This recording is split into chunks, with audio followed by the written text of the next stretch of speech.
ये आपके सवाल का जवाब मधुर जी देंगे। हाँ जी, नमस्ते पंडित जी। मेरे को ये पूछना है, मेरा जो डेट ऑफ बर्थ है वो है 23 दिसंबर 1986।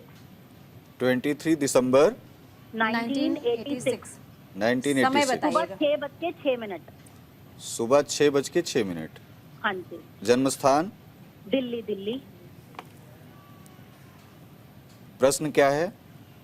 मेरे को ये पूछना है, एक्चुअली अभी मेरे हस्बैंड को थोड़ा सा लॉस भी हुआ है और मेरी तबीयत भी जैसे थोड़ी बहुत ठीक नहीं रहती, तो मतलब, और मेरी एक बेटी है 8 साल की हो रखी है। मैंने 2012 में शादी हुई थी, तो मेरा कुछ आगे दूसरे बच्चे का कुछ योग है या नहीं, थोड़ा भविष्य मतलब थोड़ा पता चले। मिताली जी, वृश्चिक लग्न की कुंडली है और मकर राशि है, चंद्रमा के साथ शुक्र है। अगर इस कुंडली को ऑल ओवर देखा जाए तो इसमें 2 पुत्री और 1 पुत्र के संयोग हैं, लेकिन वस्तुतः अभी 1 पुत्री आपके पास है, तो इसमें एक गर्भ का क्षय और 1 पुत्र के रूप में अभी एक बालक जन्म लेगा।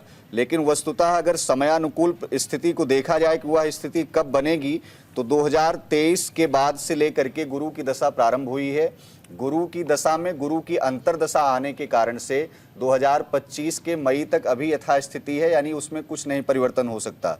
गुरु में शनि का जब प्रवेश होगा, यानी कि मई के बाद से आप संतान प्राप्ति का बहुत सुंदर योग बन रहा है। दूसरा एक उपाय भी आपको करना चाहिए, किसी नदी के किनारे अपने पति को ले जाकर के ब्राह्मणों के साथ त्रिपिंडी श्राद्ध यदि संपन्न कराएंगे, तो इसमें लगा हुआ इस कुंडली के दोष में जो तमाम चीज़ें ऐसी हैं जो पूर्वजों से पितरों से निमित्त कुछ ग्रहण दोष इसमें बन रहा है, तो वह गर्भ पर उसका दुष्प्रभाव भी नहीं पड़ेगा और एक सुंदर जातक जन्म लेगा।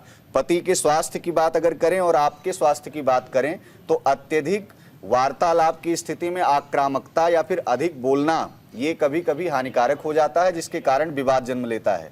तो आपको जितना ज़्यादा हो सके उतना मृदुभाषी होना चाहिए, संयमित वार्तालाप करना चाहिए और जितना ज़्यादा संभव हो उतना माँ भगवती दुर्गा की उपासना करनी चाहिए, जिससे कि आपके जीवन में जो बालक जन्म ले वो किसी भी प्रकार का दोष उसके अंगों में ना हो। उसका कारण कभी कभी यह हो जाता है, जब गर्भ में बालक पल रहा होता है या गर्भ धारण की स्थिति आती है, तो तमाम नकारात्मकताएं मन पर भी हावी होती हैं और तमाम ऐसी उस घर में ऐसी नकारात्मक ऊर्जा होती है जो विवादों को जन्म देती है, इसीलिए बार बार गर्भ का पतन हो जाता है। तो बालक का बहुत ही सुंदर संयोग है। इस कुंडली के माध्यम से 2 संतान अर्थात 2 पुत्री और 1 पुत्र का 3 संतान का बहुत ही उत्तम योग है। घबराएं नहीं, अभी आपके पास बहुत सारा समय बचा हुआ है और इस समय का लाभ लेने के लिए अपने जीवन को आध्यात्मिक मार्गों की तरफ ले जाने का प्रयास करें।